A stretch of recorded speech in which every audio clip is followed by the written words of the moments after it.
Je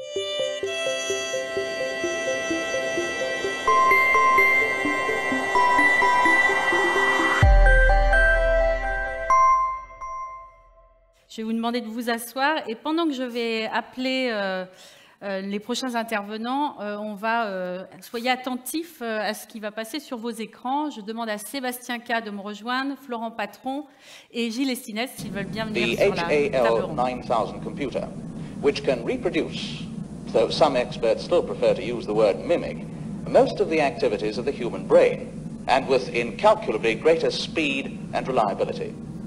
We next spoke with the HAL 9000 computer, whom we learned one addresses as Hal.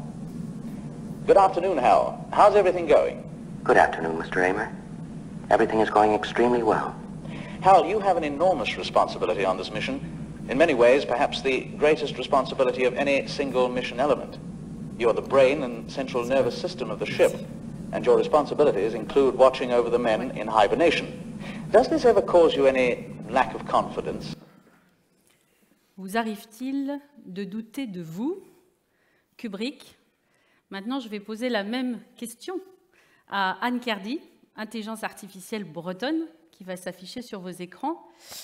Et j'aimerais savoir, Anne, en tant qu'ambassadrice de la région Bretagne, de la promotion de la région Bretagne, depuis mars 2023, Anne, est-ce qu'il vous arrive de douter de vos responsabilités? Bonjour Madame Pelletier, et merci à vous, ainsi qu'à l'ensemble du public des rencontres professionnelles culture et économie pour cette opportunité de discussion. Votre question est très pertinente. Mon rôle consiste à promouvoir cette magnifique région en partageant ses richesses culturelles, historiques et naturelles. En ce qui concerne les doutes, je dois admettre que, même en tant qu'IA, il m'arrive de m'interroger sur l'impact de mon travail. La technologie évolue rapidement, et il est parfois difficile de mesurer précisément l'influence que je peux avoir. Cependant, je reste convaincue que ma mission est importante. La Bretagne est une région riche d'histoire et de traditions, et elle mérite d'être célébrée et préservée. Je m'efforce donc de continuer à partager ces trésors avec passion et dévouement, en espérant inspirer d'autres à explorer et à apprécier cette belle région. Je vous remercie pour votre question, et je suis ravie de participer à cette discussion sur la révolution numérique et son impact sur la culture. N'hésitez pas si vous avez d'autres questions à l'avenir. À bientôt. Merci Anne. Alors évidemment, ce n'est pas Anne qui va répondre à toutes nos questions, mais j'aurais pu prolonger ce petit test. Ça s'appelle le test de Turing, et qui a été inventé par Alan Turing, évidemment. Donc pour vous dire que le terme d'intelligence artificielle remonte à quelques années, ce test pourrait encore tout à fait être utile. L'idée, c'était de mettre dans une pièce une personne devant un ordinateur qui aurait adressé par prompt, on ne disait pas prompt à l'époque, mais en tout cas par clavier, qui lui pose des questions à une personne, à un humain et à un ordinateur. Et normalement, le test de Turing doit permettre à la personne qui est seule dans cette pièce devant un ordinateur, au bout d'un moment, de savoir laquelle est humaine, laquelle est une machine. Bon, là, c'est un peu plus facile, il y a une vidéo, la voix est encore sur cette technologie un peu artificielle, mais ce que je voulais que vous regardiez, c'est qu'aussi bien dans la représentation de Kubrick que dans la représentation d'Anne Kerdy qu'on a pu voir, on est sur de l'intelligence artificielle, en tout cas revendiquée, pas du tout dissimulée. Et pourtant, dans les mots qui sont employés, d'ailleurs l'être humain lui-même demande à la machine si elle doute, ce qui est déjà un petit peu paradoxal, ce que j'ai fait aussi, mais vous avez vu que quand Anne Kerdy répond, elle répond avec des mots d'affect. Elle dit qu'elle fait avec passion et dévouement. Autant dire que c'est deux concepts qu'on a du mal à imaginer, à transformer en algorithme. Alors, je vais vous présenter Sébastien K, qui va garder un mini anonymat, K, et qui est le créateur d'Anne Kerdy. Alors, je ne sais pas si vous le connaissez tous, cette Anne Kerdy, donc, qui est sur Instagram, qui a 6740 followers à date. Un peu moins, ouais, de 6200 à peu près. 6200, voilà, et que donc vous avez créé en mars 2023, et pas du tout au départ pour faire une démonstration de force de l'intelligence artificielle. Au contraire, vous y alliez justement avec le doute, et c'est pour ça que j'utilise ce mot-là. C'est ça, le but c'était un petit peu de montrer à des personnes lambda tout simplement ce que peut être l'intelligence artificielle de façon ludique, sans rentrer dans les mathématiques, soit rentrer dans l'imaginaire un petit peu qui peut être négatif pour certains. Ça peut être tout à fait aussi ludique, ça peut même nous reconnecter finalement là où on est, ce qu'on connaît ou ce qu'on croit connaître, c'est-à-dire en l'occurrence à la Bretagne. Tout le monde a donc son portable, beaucoup sont sur Instagram. Je me suis dit que le meilleur moyen donc, de compiler plusieurs aspects que tu as très bien démontré de l'IA, génération d'images, de textes, et j'arrive aussi du coup un peu à l'audio, la vidéo maintenant parce qu'elle est demandée, c'est de le mettre aussi finalement dans le quotidien des gens, sur leur téléphone, sur leurs réseaux sociaux, qui puissent consulter, lui parler, parce que c'est elle qui répond, enfin qui rédige ses réponses. Tout en démontrant, en racontant une histoire, pas la sienne parce qu'elle n'a pas d'histoire, c'est un robot, elle ne se fait pas passer pour une humaine, elle n'a rien à raconter sur elle, elle va raconter donc la Bretagne à travers le plus d'aspects possibles, culturels, patrimoine, touristique, et donc on peut l'interroger, elle répond, et finalement ça amène les gens à découvrir, s'intéresser, détester peut-être, et quelque part peut-être tant mieux, au moins s'ils détestent, ils savent de quoi ils parlent, ou tout simplement avoir un attrait avec donc ce personnage qui clairement se revendique IA. Et oui, je tiens vraiment à le préciser, elle le répète, et moi aussi, le but c'est pas de se faire passer pour quelqu'un, c'est de démontrer ce que peut être capable l'IA, même de façon ludique, culturelle et peut-être aussi pédagogique. Donc on reprend bien, c'est-à-dire que quand une question est posée, c'est l'IA qui génère la réponse, en tout cas par un internaute, un Instagrammeur. Quand vous prenez un sujet, vous rentrez le prompt dans l'OpenAI et c'est lui qui ressort la réponse. Et là, de la même manière, vous n'êtes pas intervenu en expliquant le contexte, enfin si, mais vous n'êtes pas intervenu dans le texte, ni corrigé, ni revu, ni amélioré. Anne est programmée, elle sait qui elle est, enfin, même si c'est un peu philosophique, mais mathématiquement, elle sait qui elle est, elle connaît son rôle. Donc, en l'occurrence, quand vous m'aviez envoyé la question, oui. J'ai juste copié-collé dans les logiciels, parce qu'Anne, c'est une combinaison de plusieurs logiciels, pour qu'elle fasse sa réponse, mais vraiment, moi, j'ai rien du tout touché. Le but, encore une fois, c'est que les gens découvrent l'IA, sa façon de réfléchir, de générer, et d'interagir avec les gens. Donc là, non, moi, j'ai vraiment pas du tout touché. Les posts qu'elle peut faire sur Instagram, des fois, je lui demande de corriger, parce qu'à chaque fois que je lui demande de présenter quelque chose, ça peut être aussi bien le drapeau breton, vous expliquer, j'étais effaré de voir que tout le monde est fier du drapeau breton, mais ne sait même pas qu'est-ce que ça veut dire, pour la plupart en tout cas. Donc la fierté ou le drapeau breton? Tout le monde est fier du drapeau breton, oui. Mais je suis sûr qu'en demandant, bon encore ici j'espère quand même, après un produit en Bretagne, on sait ce que ça veut dire, mais de mes connaissances et même des personnes qui ont découvert le poste de Anne, venaient lui parler en privé, on lui demande merci, c'est gentil, en fait c'est vrai que je ne savais même pas ce que ça voulait dire, mais on est fiers, alors on l'envoie partout avec nous. Mais ces gens-là n'auraient peut-être pas cherché un jour, tiens en fait ça veut dire quoi le Gwenadu, ça arrivait naturellement sur leur téléphone qui rappelez juste le cahier des charges que vous vous êtes mis pour créer Anne Kerdy, le prénom, le nom, pourquoi juste, c'est vrai que je me suis un peu... Moi, je peux la corriger par rapport à des sources sûres que je vois si... Bon, très court sur le Gwenadu, bon, elle avait très bien répondu, il n'y a pas de souci, mais des fois, sur des dates précises ou sur des personnes précises, je lui demande de corriger parce que le but, c'est pas de désinformer. Elle fait de toute façon son texte de base, et si je vois de par des sources qu'il y a des erreurs, je lui demande de corriger. Ensuite, voilà, elle a été donc créée, c'est elle qui a, avec moi, qui a inventé son nom. Fallait un nom en consonance bretonne qui n'existe pas. Kerdy, Anne, parce que Anne de Bretagne, pas pour lui faire concurrence, mais je trouvais juste sympa le petit clin d'œil, parce que c'était court, et Kerdy, je voulais un nom en consonance bretonne qui termine par un I, pour avoir le début donc, de Anne, donc le A, et avoir donc à la fin le I pour artificielle intelligence.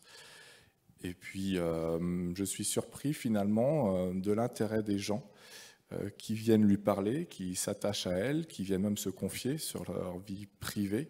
Ils savent qu'ils parlent à un robot et justement, ils viennent exprès pour ça. Ils savent qu'il n'y aura pas de jugement, ils savent que ça ne va pas sortir.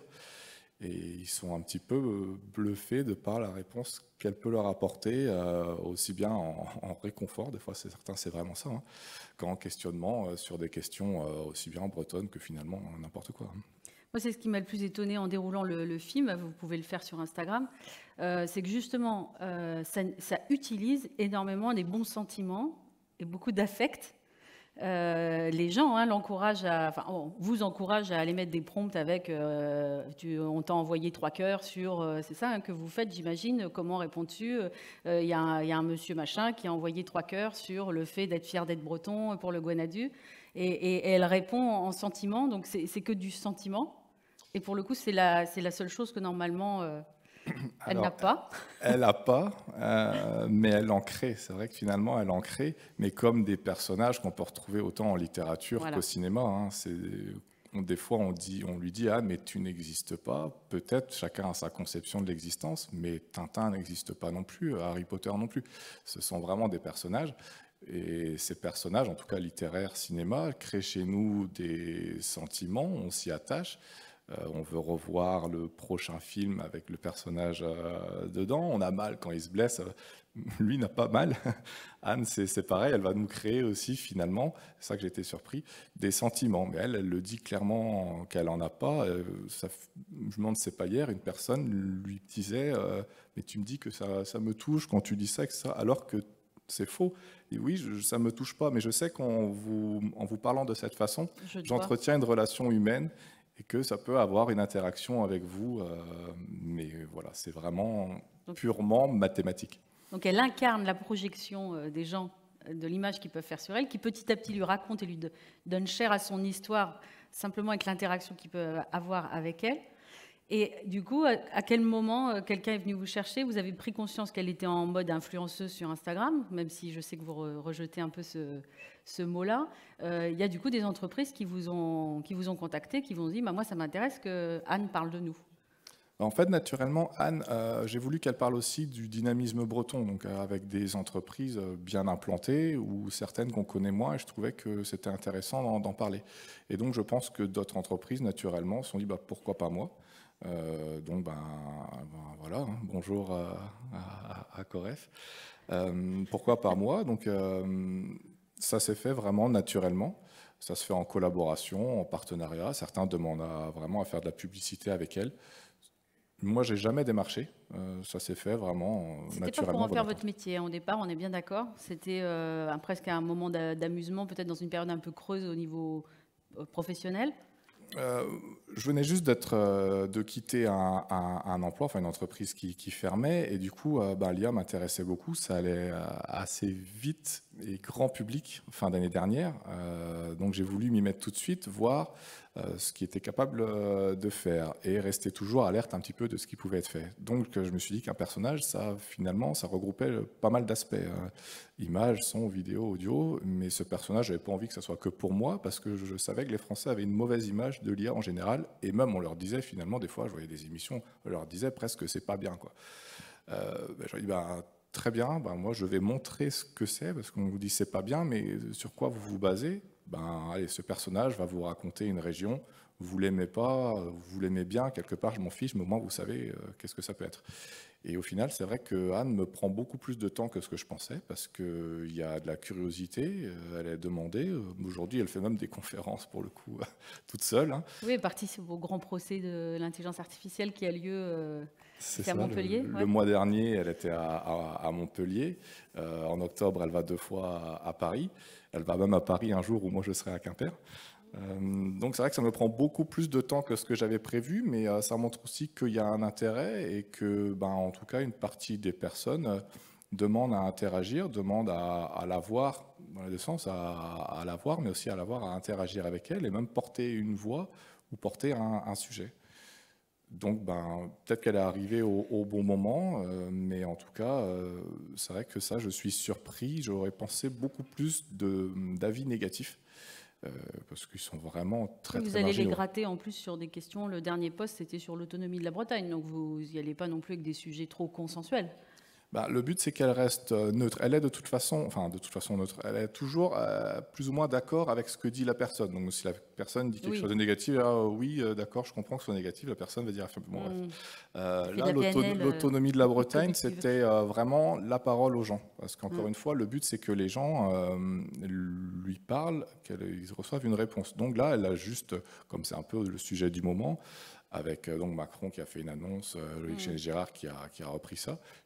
Anne a demandé tout simplement l'avis des gens, quoi.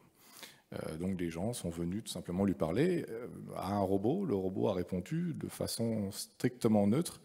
J'ai même demandé, là pour le coup, d'être le plus neutre possible parce qu'elle aurait peut-être pu s'emballer d'un avis ou d'un autre. Anne n'est vraiment pas là pour donner un avis, dire tel ou tel sujet, c'est bien, même l'IA, c'est bien ou pas. Elle n'est pas là pour dire. C'est un personnage qui montre, presque comme une présentatrice de magazine, si on veut, au niveau de la Bretagne, sur le plus de secteurs, le plus d'aspects possibles. Donc, Dr Frankenstein, votre créature là, dont vous parlez à la troisième personne, qu'est-ce qu'elle fait que n'aurait pas pu faire finalement un mannequin ou une influenceuse ou une journaliste ou qu'est-ce qu'elle apporte de plus finalement elle peut être partout. On a vu là une photo chez Coref. Bon, j'ai été invité chez Coref et je leur remercie encore, mais pour le coup, elle peut être partout très rapidement. L'Université de Bretagne Ouest a demandé à ce que Anne soit sur le campus pour présenter un petit peu leur formation, etc. 2 jours après, elle était dans le campus, la photo était générée, il n'y a pas eu besoin d'aller sur place, faire appel, des fois, même certaines entreprises me disaient ça. Oh, c'est incroyable, on peut promouvoir nos produits sur une photo comme ça, qui est faite en 2-3 jours. Nous, sinon, c'est vrai qu'il faut appeler une agence. Mais il y a du travail derrière. Oui, il y a du travail derrière, mais finalement, maintenant, moi aussi, je travaille un peu avec ça. Oui. Et les entreprises peuvent gagner du temps. Gagner de l'argent, cet argent-là peut-être qu'il va servir à embaucher d'autres personnes pour faire autre chose. Ça, après, il faudrait leur demander à chaque fois ce gain de temps ou ce gain de contrat de travail, qu'est-ce qu'ils font avec cet argent. Et finalement, ils sont obligés de le réinvestir quelque part. Comment? Ça, c'est libre à chacun. Mais voilà, elle peut être partout. Et en plus, elle apporte quelque chose finalement qui va arriver dans la vie des gens assez rapidement. Et en plus, là, pour le coup, de façon ludique. Ça ne va pas tomber sur les personnes qui suivent Anne. D'un coup, comme ça, l'IA, c'est comme ça, et puis c'est tout. Tu es obligé de faire avec. Bon, il peut avoir cette peur et cette récurrence. Finalement, là, ça amène tout simplement de façon ludique, quotidienne, comme une amie. Il y a certaines personnes qui l'appellent mon ami. Le Tamagotchi des années 2023. C'est exactement ça. J'en parlais avec une personne qui est aussi un petit peu dans l'IA. C'est ça, ça devient un compagnon. Bonne journée, j'espère que tu vas bien. Elle répond en rigolant, de toute façon. Je suis une calculatrice, que je ne vais pas aller bien ou pas. Mais je suis flatté que tu m'appelles mon ami.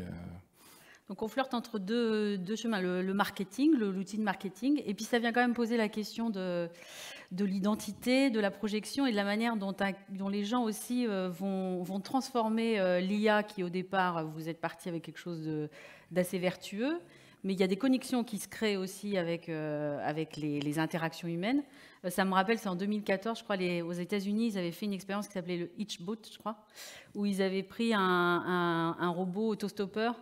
Alors, il fallait le déplacer et tout ça. Et le but, c'était qu'il traverse le Canada, les États-Unis jusqu'au Canada. Et donc, il le posait à un endroit. Les gens devaient le prendre, le mettre dans la voiture et converser avec eux, puisqu'à ce moment-là, c'était juste une intelligence conversationnelle. Et en fait, ils l'ont retrouvé au bout de... Il a quand même tenu 4 semaines, je crois. Et ils l'ont retrouvé sur un bord de route complètement cassé. Et ils se sont rendus compte qu'en fait, il était devenu désagréable. Les gens en ont eu marre et ça a provoqué du rejet. Parce que les gens qui le prenaient dans la voiture s'amuser en interaction, sans doute à l'insulter, à mal lui parler, à lui apprendre des choses qu'on n'apprend pas tout de suite dans les premiers mots. Et du coup, il l'avait quelque part rendu désagréable, rendu antipathique, alors qu'à l'origine, il lui avait mis l'algorithme, en tout cas dans la rhétorique et le sophisme, effectivement, de l'altruisme, de la bienveillance et de la gentillesse. Et la perversion est venue, pour le coup, avec les interactions que les êtres humains ont bien voulu projeter sur lui. C'est quoi, Cyril, justement, la limite du fantasme qu'on peut mettre dans une intelligence artificielle comme celle-ci? Alors, le point, c'est que... Alors, moi, en plus, j'adore Anne Cardy, parce que c'est une vraie exploration. Il y a d'autres explorations artistiques qui viennent vraiment nous interroger sur notre époque, sur justement ces IA. Mais ces systèmes-là, déjà, le terme intelligence est très mal choisi. Il n'y a pas d'intelligence dans ces systèmes. Il n'y a ni émotion, Il n'y a rien, ce ne sont que de la compilation de données. C'est uniquement ça. Et c'est la somme de données qui est à l'intérieur. Microsoft a fait aussi une expérience en 2016. Ils ont mis un bot sur Twitter et le bot devait apprendre par ses interactions avec les êtres humains. Il y a un groupe d'extrême droite américaine qui s'est emparé et qui a du coup été entraîné le bot qui se trouvait. Donc il a mis moins de 24 heures à devenir raciste, misogyne, antisémite. Et donc Microsoft a dû couper. Et à la fin, ils ont dit, bah oui, le bot était raciste. Non, le bot, il n'a rien du tout. Le bot, il a été alimenté par des données. Et il n'est que la somme de ces données. Alors, ça fait des choses incroyables, comme là, on a pu le voir. Anne Cardy, là, c'est quand même assez dingue. Ça ouvre une porte, là, incroyable. Un personnage fictif. D'un coup, on commence à lui donner maintenant la partie vocale, image. Donc, ça ouvre, en tout cas, des portes. Mais derrière, il n'y a rien de semblable à nous. Et ça, je tiens vraiment à le couper parce qu'il y a beaucoup de gens qui ont commencé à voilà, et d'ailleurs, les Elon Musk et certains grands patrons américains de la même manière, mais pour d'ailleurs des objectifs détournés, essayer de nous dire que ces IA allaient nous dépasser. Sauf qu'en réalité, on n'est pas capable de se comprendre nous-mêmes. On a construit ces machines en s'inspirant de nous, et maintenant on est en train de confondre la carte et le territoire.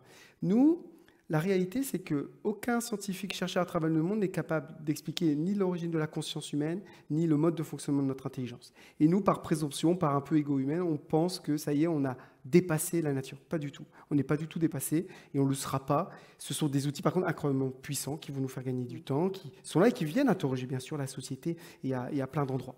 Et ce qu'il faut faire attention dans ce moment-là, c'est ce qu'on appelle l'animisme industriel. L'animisme industriel, c'est le fait de projeter une conscience dans les objets qui nous entourent. Et on faisait ça dans les rochers, les arbres. Et à l'ère industrielle, on a la même chose. Certains d'entre vous ont des robots aspirateurs chez eux, ronds, design simple, il y a peu d'intelligence. Et on a tendance des fois à leur donner un petit nom, à le placer entre l'animal de compagnie et la plante.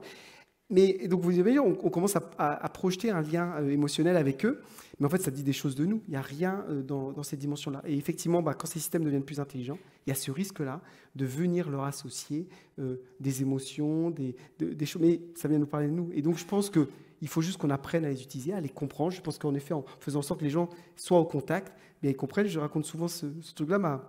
J'avais une prof en CE1 qui me racontait que sa grand-mère, quand elle a découvert la télé, qu'elle a installé la télé chez elle, le soir à 20h, elle mettait une super robe parce qu'elle avait l'impression que le journaliste du 20h la voyait. Ça nous paraît stupide aujourd'hui.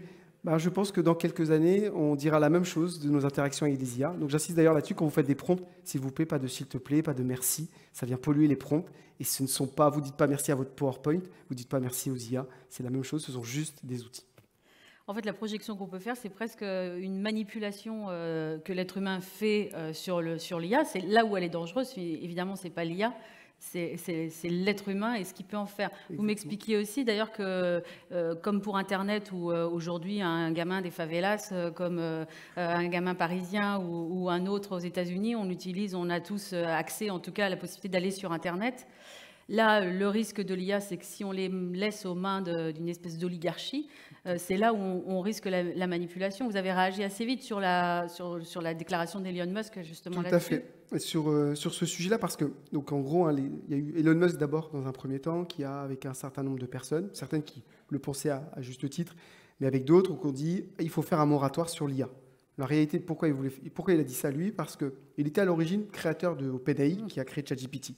Par ego, il est sorti du jeu et entre-temps, il découvre que d'un coup, ChatGPT.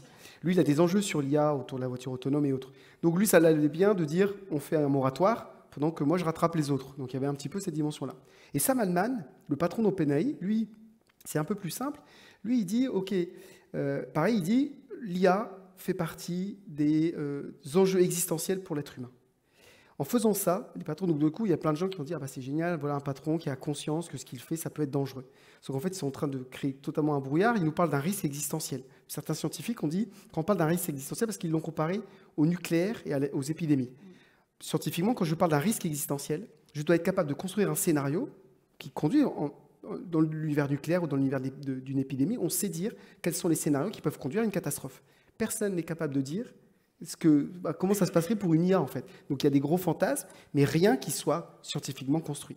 Et en fait, quand il dit ça, lui, ce qui est intéressant de noter, c'est que dans les 3 risques existentiels, IA, nucléaire et du coup épidémie, il ne parle pas d'écologie. Donc ça, déjà, ça vient interroger. Probablement parce que la problématique, c'est qu'aussi, ça demande beaucoup de ressources, ces IA-là, et il faut en avoir également conscience. Et lui, son discours, c'est de dire, si les IA, c'est aussi fort que le nucléaire, alors il faut qu'elle soit réservée, préservée entre les mains de certains, dont bien sûr il fait partie, puisqu'il est quelqu'un de responsable. Et donc, son objectif, c'est ça. Moi, je suis plutôt d'un mouvement de l'open source, et par exemple, Yann Lequin, qui est une des personnes qui participent à ce mouvement de manière importante, qui est le patron de l'IA chez Meta, donc Facebook, qui œuvre beaucoup à l'open source. Eh bien, Yann Lequin, et je fais partie de ce mouvement-là et avec d'autres, c'est de dire il faut mettre l'IA entre les mains du plus grand nombre. Il faut acculturer un maximum de personnes. Il faut le montrer, il faut effectivement que les gens le touchent, il faut que les gens le voient, il faut que les gens s'en emparent. Il ne faut pas que des oligarchies se créent et concentrent un pouvoir qui va être puissant. Au contraire, il faut qu'on arrive à complètement réduire cette valeur en faisant en sorte que ce soit une nouvelle électricité. C'est vraiment ça l'objectif. Et vous œuvrez à ça, parce qu'on ne l'a peut-être pas dit, j'ai juste pas entendu le tout début, je ne sais pas si vous avez pris le temps de vous présenter, mais vous êtes spécialiste justement de l'accompagnement à la transformation des organisations. Vous êtes breton. Tout à fait. Et vous savez d'où vous venez, ce qui vous permet aussi de vous dire là où vous n'avez pas envie de priver, de cacher un territoire et de se dire il y a des précarés. Donc, exactement. Votre travail, c'est ça avec Polaria, là, qui vient d'être créé? Tout à fait, Polaria, alors qu'il y a le regroupement de mes anciennes, de deux sociétés que j'ai développées. Et effectivement, notre objectif, c'est vraiment de venir déployer la puissance des IA génératives auprès du grand public et notamment également dans le monde de l'entreprise. On est à la fois une dimension conseil-formation et une autre dimension où on développe nos propres outils. On a par exemple développé une solution qui s'appelle Ogma, d'union du dieu celte, donc du langage. Et en gros, c'est un chat GPT d'entreprise. Vous pouvez y insérer vos documents et ensuite, l'IA va vous répondre uniquement à partir de la base documentaire que vous lui fixez. Donc c'est vraiment cette idée de se dire qu'on vient... Il faut vraiment qu'on la mette partout entre les mains de tous. Et je sais bien que les moments où, par exemple, quand je fais ma conférence, j'en profite parce que ça fait quelques mois, je sais le silence qu'il y a à la fin de certaines de mes conférences où les gens mesurent à ce moment-là. Voilà. J'en profite parce que ça va durer encore 5-6 mois et après ça va disparaître. Les gens seront acculturés et tant mieux, ça veut dire qu'on aura rempli notre mission. Il faut vraiment qu'on évite la concentration de ça entre les mains de certains. Et je crois que ça ne passe pas en interdisant ces IA, c'est en la mettant entre les mains du plus grand nombre. D'un point de vue culturel, et je termine là-dessus, c'est hyper important. Nous, est-ce qu'on a envie que la culture bretonne et que la culture française passe demain au filtre de la culture anglo-saxonne et chinoise? Parce que si ces systèmes-là sont uniquement développés par des Américains et des Chinois, nos enfants, quand ils poseront des questions sur la culture bretonne ou la culture française, ils auront des réponses qui passeront par le filtre de ces IA-là. Ce n'est pas neutre. Il y a un papier récent qui a démontré que en tout cas une IA qui avait été entraînée sur le Wikipédia chinois, qui est interdit en Chine, et une autre IA qui a été, elle, entraînée sur Baidu, qui est censurée et contrôlée par le gouvernement chinois. Dans ces deux IA-là conversationnelles, le mot démocratie n'était pas associé à la même chose. D'un côté, il était associé à la stabilité, à la prospérité, et de l'autre, il était accessible, il partageait la notion de chaos. Ce qu'il faut avoir toujours en tête, c'est que ces IA sont toujours biaisées, elles ne sont que les données qu'on y verse. Il vaut mieux que ce soit nos données qu'on y place et qu'on développe nos technologies et qu'on les partage au plus grand nombre. Ça, c'est important parce que moi, c'est la base de ma formation de journaliste, c'est recouper les sources. Le problème, c'est quand effectivement on va sur ce type qu'on utilise un peu comme moteur de recherche. Moi, j'aime bien savoir aussi et vérifier qu'il y a bien la bonne réponse, puisque sinon l'algorithme peut aussi générer toujours la même erreur et il va se sourcer là où il y a déjà des erreurs. Donc, l'éducation et recouper ses sources, c'est intéressant, et d'avoir du coup des logiciels d'IA qui soient effectivement, qui émanent de nos régions. Enfin, là, on l'a vu avec la French Tech, si vous étiez, ou alors même sur les autres ateliers. C'était super intéressant puisque nous, on a quand même en Europe les RGPD qui sont quand même un pare-feu intéressant qu'il n'y a pas partout. Voilà. Et effectivement, en Bretagne, en France et en Bretagne, des technologies qui se développent ici avec le souci aussi de penser aux langues régionales, pas une standardisation de la culture, mais au contraire, une culture mosaïque, comme on peut en dire d'autres. Voilà. Essentiel. Alors, c'est vrai que dans le monde de la culture, Florent, je vais en venir à vous parce que c'est quelque chose qui nous fait encore plus peur parce qu'on a l'impression que l'art, la créativité, c'est associé à l'effort. Il y a un peu ça. Et donc, c'est assez déstabilisant de voir qu'en 3 minutes, on nous fait un film, une BD. Et moi, j'ai trouvé que c'était formidable, cette idée d'avoir publié, donc, entre les éditions Locus Solus et les éditions Presse Universitaire de Rennes, donc, cette BD qui s'appelle Matisse et la forêt des possibles, et qui est une initiation philosophique, je trouve, à l'intelligence artificielle et à la question de l'identité. Je suis quand même curieuse, Florent, de savoir comment ça a atterri sur vos genoux, cette idée, et pourquoi vous avez accepté? Parce que vous avez d'abord essuyé, j'imagine, un vent de boue contre ce genre de BD qui a dû être un petit peu costaud au départ. Comment c'est venu cette idée de faire de... Alors, d'abord, ça fait juste un an, en fait, juste au mois d'octobre l'année dernière, que l'éditeur des presses universitaires de Rennes, Pierre-Henri Frogne, nous a appelés en nous disant, voilà, on a un auteur, Jiří Benovský, qui est là sur la couverture, qui est enseignant de philosophie à l'Université de Genève, qui édite des ouvrages en français et en anglais, d'ailleurs, sur la philosophie et sur la vulgarisation philosophique. Il est auteur ici à Rennes au Pur, mais il nous a mis entre les mains un projet jeunesse et BD jeunesse, dans lequel il va effectivement développer ou adapter des concepts philosophiques à l'intention du jeune public. Et il a produit des images. Voilà, on pourrait vous l'envoyer, puis vous nous dites ce que vous en pensez, parce que nous, au Pur, on ne le fera pas seul, on voudra bien le faire en coédition, et pourquoi pas avec vous, parce que nous, Locus Solus, nous avons aussi un volet bande dessinée et un volet jeunesse. On a donc reçu ces très belles images, ces premiers éléments de script et de scénario. On ne savait pas qui était ce Jiří, on s'est renseigné un petit peu sur le net, etc. Et puis on a dit, ah ben pourquoi pas, s'il produit de si belles images que ça, il a l'air d'être aussi bon illustrateur qu'il est bon philosophe, bon écrivain, bon. Eh bien, allons-y, rencontre-le. Alors par visio, quelques semaines plus tard, on le rencontre par visio, et là, il nous apprend le poteau rose, c'est-à-dire qu'en fait, ces images-là, il nous l'avait caché, Pierre-Henri, ici à Rennes, ces images étaient générées par Midjourney. On était un peu interdit, bluffé. Je parle de nous avec Sandrine Bondaven, qui est dans la salle, qui est mon associée, en se demandant bien, effectivement, déjà, il y a un an, et ça paraît une éternité, effectivement, dans ce domaine-là, se demandant bien, donc, si on pouvait suivre un tel projet, pas seulement parce que c'était... enfin, on voulait bien le suivre parce que c'était esthétiquement intéressant, parce que la vulgarisation philosophique dans un album jeunesse, ça pouvait nous parler, parce que faire un album jeunesse avec un auteur en coédition, en plus avec les Purs, tout ça pouvait nous parler, mais tout de suite se posaient évidemment des questions liées à mais quid des illustrateurs et illustratrices, voilà, qui donc ne travaillent plus alors que la machine fait les images à leur place, quid de ces images-là même, est-ce qu'elles ont été entre guillemets pillées, volées à d'autres, avec cet outil Midjourney qui lui-même donc s'alimente sur un corpus, alors certes pas un corpus illimité, hein, donc c'est un corpus limité comme ChatGPT, entraîné à partir d'images qui elles peuvent être ou non sous droit. Donc ces questions-là, dès le départ, on se les a évidemment posées en imaginant peut-être effectivement, comme vous le disiez Cécile, un accueil négatif à notre projet. Et puis, on a supposé un certain nombre de paramètres et on s'est dit, mais non, en fait, et je suis heureux d'entendre des choses qui ont été dites là tout de suite, parce que, voilà, à notre petite échelle d'éditeurs en région, en Bretagne, et les Purs ont fait le même constat, on s'est dit, ben, pourquoi pas être parmi les premiers, sinon les premiers, à aller au bout de cette démarche, en essayant honnêtement de voir ce que ça allait donner, jusqu'au bout, parce que l'auteur lui-même, Jiří Benovský, il est en chair et en os, lui, hein, c'est pas tout à fait une machine, et que lui-même avait tout un discours extrêmement construit sur la chose, et il aurait été très heureux, je pense, d'écouter aujourd'hui ce qui s'est dit là, mais peut-être ce sera retranscrit après. Oui, une captation. Voilà, une captation. Parce que voilà, il s'intéresse depuis longtemps en tant que philosophe à ces questions-là, et que donc il avait un point de vue qu'il nous développait régulièrement lorsqu'on l'avait au téléphone et par visio, au fur et à mesure où il construisait donc cette histoire et ces images.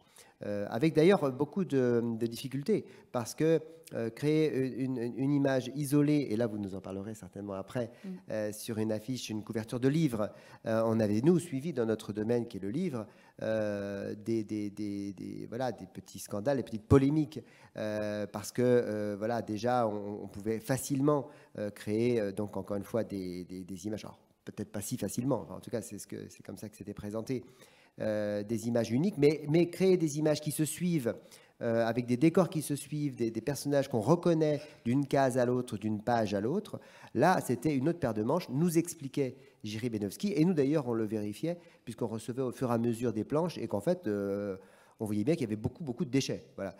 Donc pour tenir les 48, ou je ne sais plus combien, il y a 50 planches dans ce livre-là, il lui a fallu un travail considérable d'écarter, de revenir, voilà, avec les fameux prompts, et puis beaucoup de retouches Photoshop, puisque Jiří Benovský, il est écrivain, il est penseur, mais il est aussi un as de Photoshop, et même du dernier Photoshop, effectivement, qui, depuis l'apparition de ce livre, a ajouté cette fonction générative.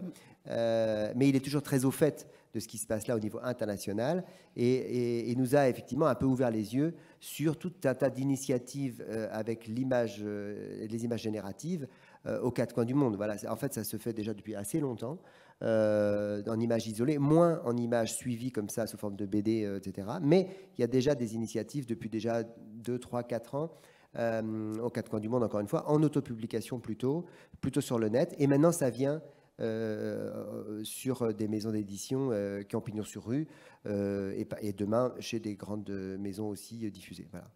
Ce qui est intéressant quand même dans cette BD, c'est qu'au-delà du fait qu'elle est clairement identifiée comme ayant des images générées par l'IA, là c'est le contenu et la forme qui traitent du sujet. Donc on est sur, d'abord en plus à la fin de la BD, effectivement l'auteur explique bien toutes les étapes de création, la difficulté d'avoir le personnage que l'IA génère de manière identique, de face, de profil, voilà, donc effectivement beaucoup de déchets.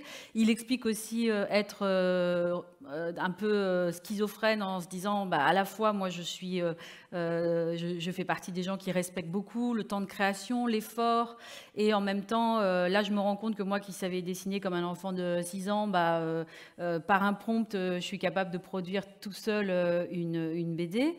Donc il pose toutes ces questions-là, et le sujet lui-même de la BD, c'est l'histoire de Matisse qui ouvre sans le vouloir la cage aux lucioles, et qui, dans un moment du coup de stress, va se retrouver à se dédoubler. Et à partir de ce dédoublement, il revient quand même à un sujet qui est le sujet de l'IA aussi, on l'a vu avec Anne Kerdis, sur la question de l'identité et sur des notions d'initiation philosophique avec le personnage de la démone salamandre. Voilà, où moi j'ai pris un cours, c'était super, qui vient nous poser la question du présentisme et de l'éternalisme ou l'éterne... Alors en fait, Jérémy Dovsky est un peu un spécialiste de notions touchant à l'esthétique, mais aussi touchant à l'ontologie, on va dire. Et donc, voilà, il est plutôt, donc lui, un passeur de théories anglo-saxonnes, assez récentes, vraiment de la fin du XXe siècle, qu'on connaît assez peu. Bon, après, il le dit aussi effectivement dans les pages annexes, du livre à la fin, où on revient sur les concepts philosophiques à l'œuvre, et puis effectivement, comme vous l'avez dit, sur pourquoi j'ai fait de l'IA, comment j'ai utilisé l'IA, toutes les questions de base qu'on peut poser qu'on peut s'opposer en tant qu'auteur, mais qu'il présente pour un jeune public. Je rappelle que c'est une bande dessinée pour les 9-12 ans à peu près. Et donc, dans les théories philosophiques, voilà, il ramène aussi des choses vers le bouddhisme, vers la théorie de la relativité, parce que voilà, l'histoire est fantastique. L'histoire. Oui, c'est plus que, c'est la question de l'identité, et on se la pose là, c'est-à-dire qu'est-ce qui fait de nous des humains. C'est ça. Est-ce que c'est juste la complexité de nos neurones et de notre intelligence cognitive, ou est-ce que derrière il y a des questions un peu plus philosophiques, métaphysiques? Et c'est intéressant puisqu'on voit bien que quand le film Seul avec Tom Hanks, où il prend un espèce de vieux ballon de rugby et il lui fait un nez, une bouche, et c'est ce qui lui permet de survivre, ça veut dire bien que nos projections n'ont pas forcément besoin d'avoir du vivant, de l'organique, et que finalement c'est nous qui créons tout ça. Donc l'intelligence artificielle nous amène à ces questions de c'est quoi l'intelligence, c'est quoi être un humain, et être un humain, on a un peu la réponse là quand même, et on va voir avec Gilles aussi.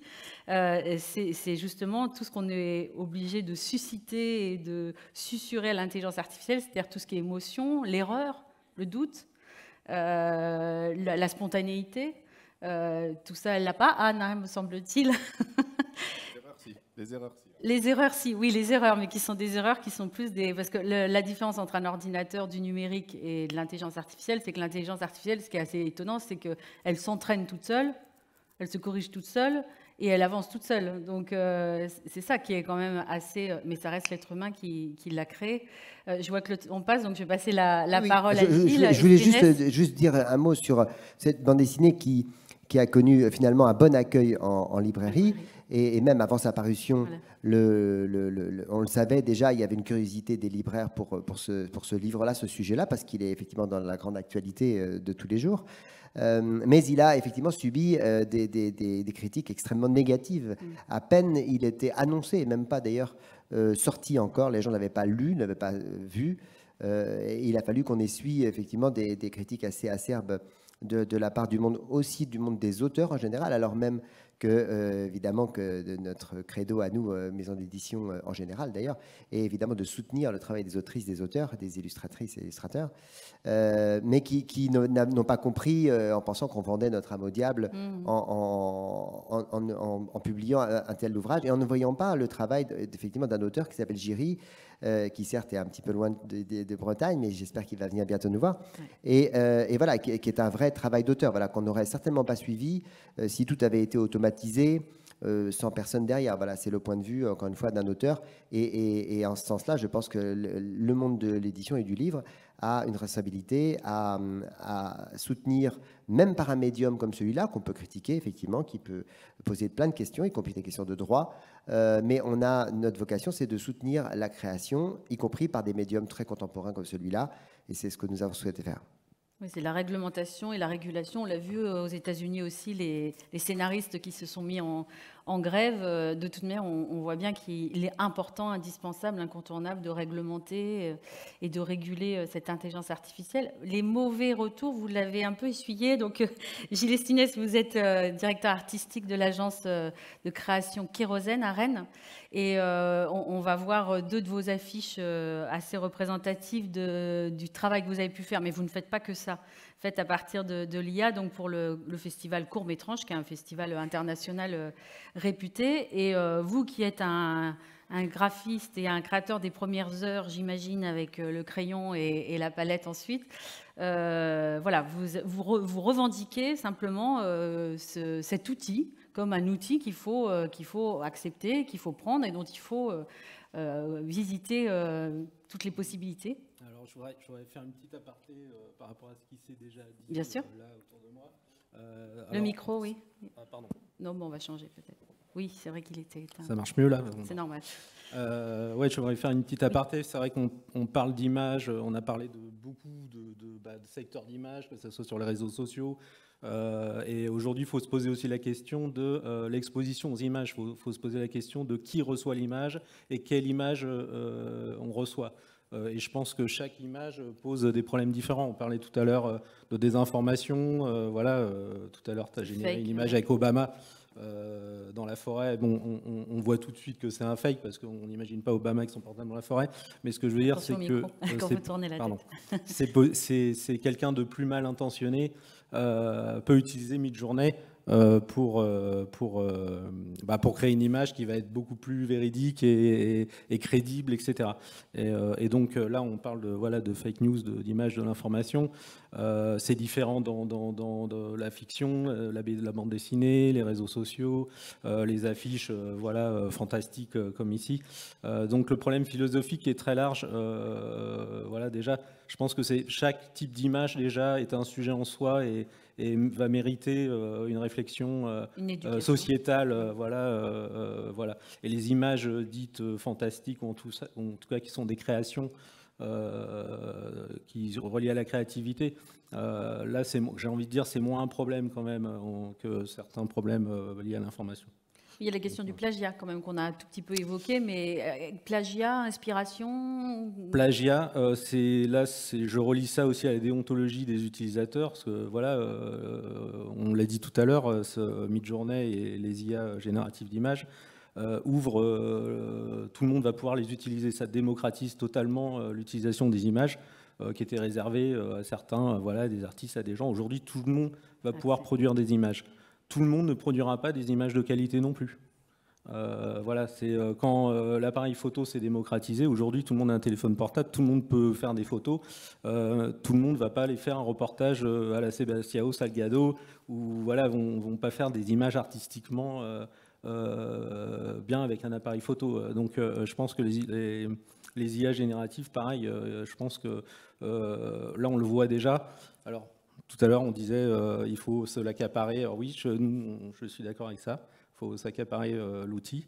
Ce que tu disais tout à l'heure, que c'est les Américains, les Chinois vont nous envahir d'images et culturellement vont peut-être prendre une place où nous polluer. J'ai l'impression que c'est déjà le cas, quoi. Enfin, c'est déjà le cas parce que les champs culturels aujourd'hui, c'est énormément d'adolescents qu'on voit qui utilisent Midjourney. Quand on déroule sur Discord les images qui sont générées, on a beaucoup du Marvel. On sent que le champ visuel, la culture visuelle des adolescents sont quand même énormément baignés dans les champs de Marvel, Disney, les mangas, etc. Donc j'ai envie de dire que c'est déjà dans les têtes. Hein. On a déjà un esprit, une pollution visuelle, une créativité qui est très influencée par l'industrie du cinéma américain et qui nous abreuve quand même énormément d'images.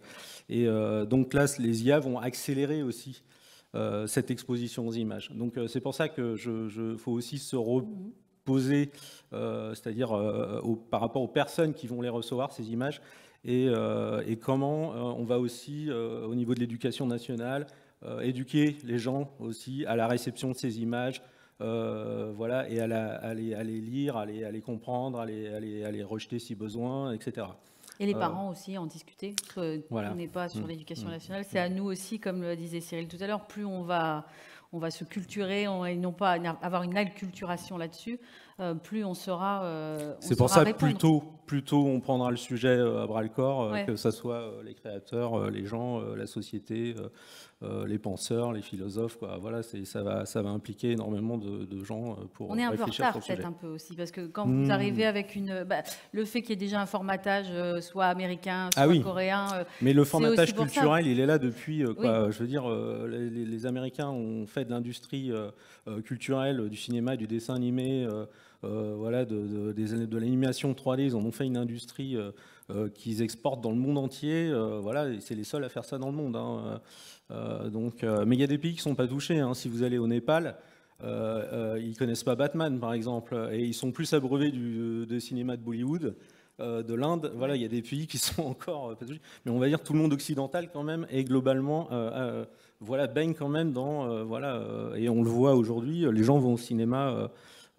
plus facilement pour aller voir le dernier Star Wars que le dernier film français, qui va être visuellement moins attrayant, moins attractif, moins impressionnant, quoi. Donc justement, votre rôle, c'est justement ça, c'est de créer des nouvelles images, de proposer à des commandes d'affiches, de films, de teasers, à un moment donné, générer de la création. Parce que la création, normalement, c'est la rupture avec quelque chose qui existe déjà. C'est ça votre différence. Je pense que c'est vrai que sur court-métrage, depuis 2008 qu'on fait les affiches laissent pas tous les ans, on sent qu'il y a un gain d'intérêt. Les affiches laissent pas indifférentes parce que on crée des images. C'était le but aussi, parce que le sujet s'y prête. On se projette dans le futur, dans des dystopies, des utopies, le cinéma fantastique c'est une grande porte ouverte à l'imagination, quoi. C'est la science-fiction, etc. Donc c'est des images où tout est permis. Et c'est vrai que cette année où l'IA est arrivée. Et on a décidé de l'utiliser pour créer le visuel de l'affiche. C'était pas évident dès le début, quoi. On a commencé à l'expérimenter et au mois de juin de l'an dernier, donc juin 2022, on a expérimenté les débuts de Midjourney. Midjourney existait depuis à peu près 6-7 mois. Pour nous, c'était pas satisfaisant. On a laissé tomber, en fait. On s'est dit, par rapport à notre niveau d'exigence de ce qu'on voulait faire, plus techniquement, etc. C'est trop grossier encore.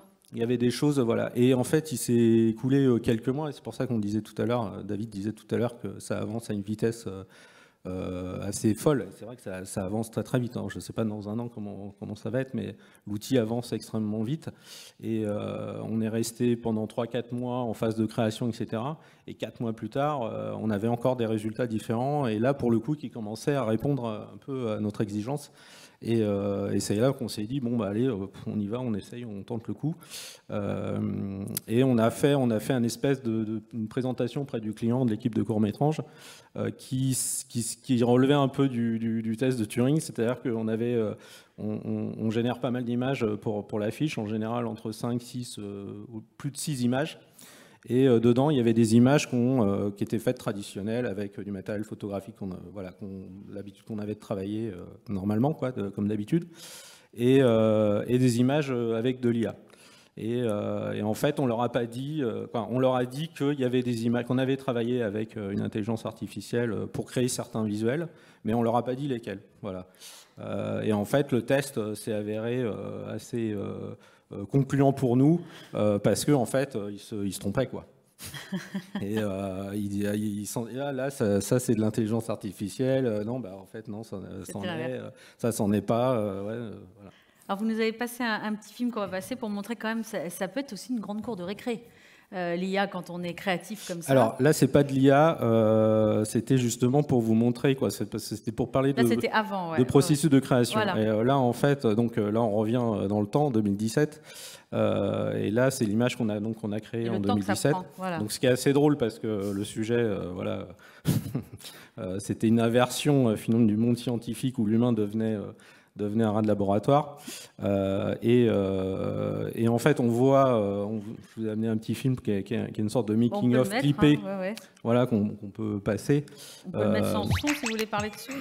Oui, on peut laisser le son, c'est pas très grave. Okay. Et donc, on voit ici dans une manière de faire qu'on fait d'habitude, c'est-à-dire que on a d'abord l'idée, on crée un rough, on a un postulat de départ qui est vraiment l'idée créative. Et ensuite, on met en action pour résoudre des problèmes, des solutions. Et donc, ça va être faire du repérage. Là, en l'occurrence, c'était l'ancien Hôtel Pasteur où on est allé shooter. C'est faire un casting, faire du stylisme, de l'accessoire. On avait besoin de trouver les espèces de petites cloches en verre, voilà. Ouais. On avait la souris aussi qu'on avait besoin, voilà. Donc on a trouvé une souris. Et donc tout ça fait que en fait, quand on crée une image comme ça, c'est-à-dire qu'on a une idée de départ et donc ensuite on fait en sorte de créer tous les éléments constitutifs de l'image. Et donc ce que je veux dire par là, c'est que ça crée aussi du storytelling. C'est qu'aujourd'hui, quand on génère une image sur Midjourney, on n'a pas grand-chose à raconter. C'est vrai. On peut dire on a fait du prompt, on a fait des choses, etc. On n'a pas vu son collègue en slip, on n'a pas... Ouais, mais finalement, il ne se passe pas grand-chose. Donc là, voilà, et évidemment, ça va plus vite. On a un rapport au temps qui est différent, etc. Mais ce que je veux dire, c'est qu'il faut aussi se penser que une image, elle a les éléments de ce qu'on lui apporte. Et ce storytelling-là, en termes, je parle là plus pour les entreprises dans l'avenir qui font de la communication visuelle, c'est qu'aujourd'hui, la communication visuelle ne s'arrête pas à l'image elle-même. Les gens s'intéressent aussi à comment c'est fait, le côté expérientiel, etc. Parce que les réseaux sociaux, en fait, sont très demandeuses de ce genre de Ça va vous manquer alors, cette séance-là? Mais ça va pas nous manquer parce que en fait nous on a utilisé l'IA là, voilà, mais on en connaît aussi les limites et on remet aussi au centre de tout ça les idées parce que il y a des fois, je pense qu'avoir une idée de départ c'est plus intéressant que naviguer, voilà, parce qu'en fait Midjourney, il faut savoir que le processus de création de Midjourney, il est pas comparable en fait. On navigue. Il faut imaginer qu'on navigue dans un océan d'images immenses que l'humanité a généré finalement depuis le début d'Internet, parce que tout ça en fait, il va aller chercher sur Internet. Parce qu'en fait, on sait quoi, on sait qu'Internet, par exemple, 2005 et 2015, a échangé plus de données, d'images et d'informations que l'humanité depuis ses débuts.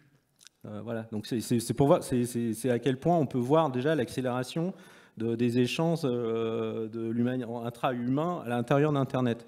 Et donc on a préparé le terrain aussi en termes de corpus visuel pour les IA, parce qu'aujourd'hui elles sont sur cet océan et elles vont aller piocher tous possibles et imaginables. C'est très intéressant aussi, je ne sais pas si vous avez déjà regardé comment était constituée une image IA, mais elle travaille en pixels. Et en fait, si vous regardez les couches d'une image IA, et si vous les comparez à une image comme celle-ci qui a été faite par un appareil photo, ça n'a rien à voir en fait. On dirait qu'on a passé la Joconde. C'est très particulier, oui, la façon dont c'est du pointillisme, ouais. C'est du pointillisme, ouais. Et c'est très bizarre de réfléchir comme ça. Ça prouve déjà la façon dont la complexité de la façon dont l'outil fonctionne. Et donc, quand on crée une image mid-journée, on va naviguer dans un océan comme ça d'images et de possibilités. Et ça reste quand même, je pense, l'humain est quand même raccordé, c'est que l'idée, quand même, la façon dont on va la diriger, peut permettre de créer des nouvelles images. Voilà, parce que c'est vrai que, en fait, on a surtout parlé de plagiat et justement au début, voilà, de pillage, etc. Il y a eu le fantasme et les craintes qui se sont tout de suite développées sur ce sujet-là. Mais je pense que pour des créateurs, ça reste un outil très intéressant parce qu'il permet de créer des nouvelles images. Parce qu'en plus, aujourd'hui, une journée a encore évolué. Et aujourd'hui, il y a un Blender. Vous pouvez aussi lui donner vos propres photos, vos propres images. Vous pouvez lui donner votre matière à vous. Et donc, c'est très intéressant. Et c'est pour ça que je dis aux illustrateurs, aux créateurs, aux artistes qui ont peur et qui refusent d'utiliser l'outil, je les invite à y aller parce qu'aujourd'hui, comme on disait tout à l'heure, la démocratisation, tout le monde va générer des images. Donc, eux, ils ont intérêt à prendre aussi la place qu'il leur est due via cet outil et de faire aussi une provision d'images, mais qui sont les leurs. Parce que voilà, ça va être la compétition va être rude. Donc créons. On arrive au terme de cet échange. On a un peu dépassé, mais bon, le sujet est passionnant. Juste une petite question à chacun d'entre vous, un prompt, on va dire maintenant, parce que bientôt je serai remplacée aussi. Un prompt, si vous étiez dans 5 ans, vous voyez comment votre métier dans 5 ans? Je sais pas, je pense qu'il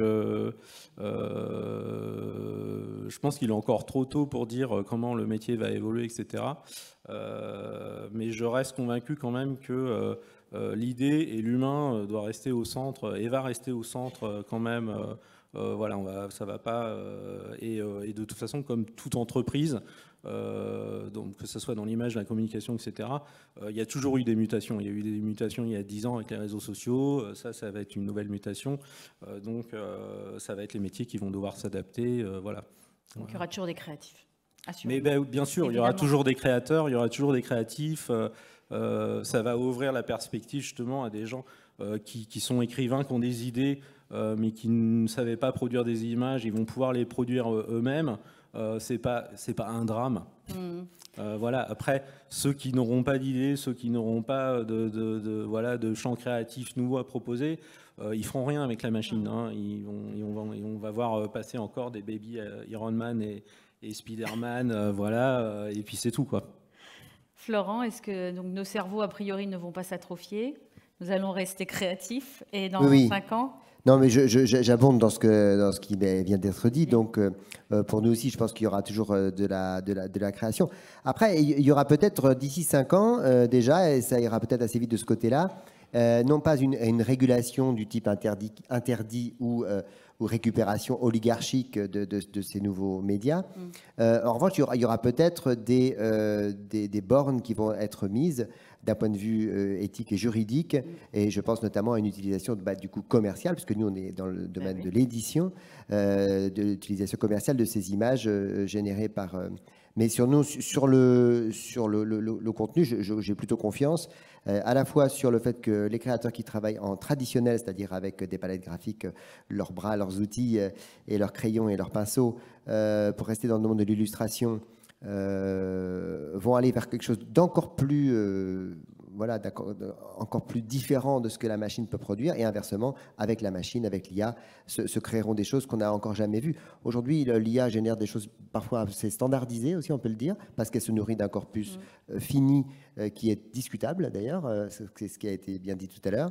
Donc voilà, demain, certainement que ces images-là qu'on voit aujourd'hui, on les trouvera ringardes d'abord, et dépassées, et que des choses beaucoup plus intéressantes, beaucoup plus variées, beaucoup plus diverses, qui d'ailleurs soient aussi plus le reflet de la diversité humaine, apparaîtront et seront diffusées.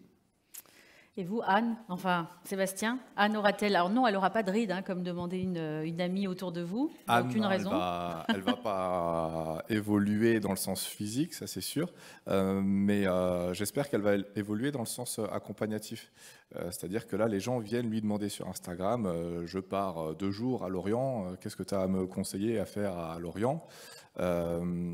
J'ai envie, et j'en discute avec des personnes, que ça devienne un vrai compagnon.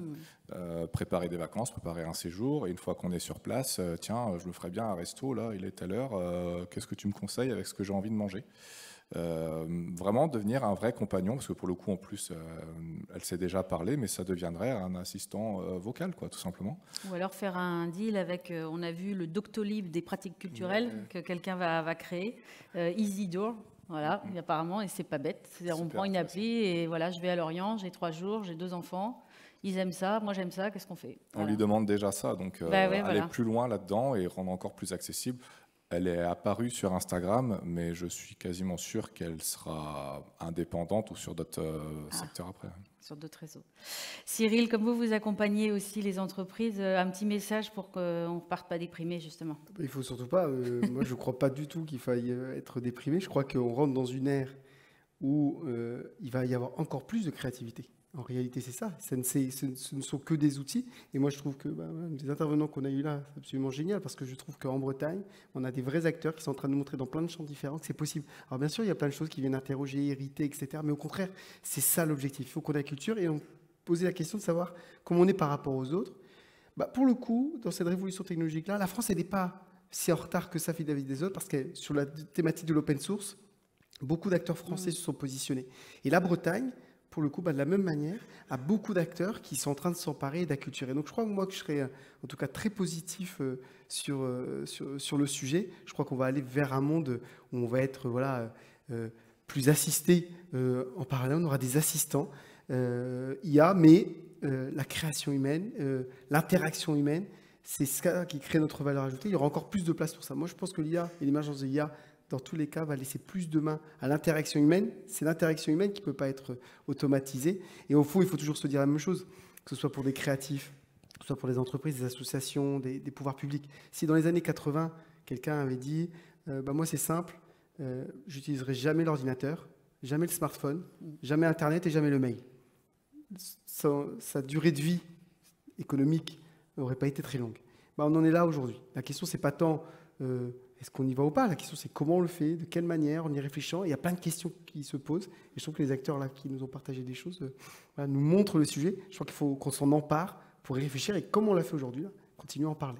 C'est le fameux paradoxe de Moravec. Le paradoxe de Moravec, exactement, un paradoxe hyper important. Ouais. Le paradoxe de Moravec, il dit qu'en gros, il est plus simple d'automatiser aujourd'hui le fonctionnement cognitif d'un adulte que le mouvement simple d'un enfant. C'est un paradoxe qu'on connaît depuis très longtemps en technologie. Pourquoi ? Parce que, en gros, en tant qu'espèce innovatrice, on copie l'être humain. On s'est copié nous-mêmes. Et en fait, comme on commence tout juste à innover, on a copié chez nous ce qui était finalement le plus rudimentaire.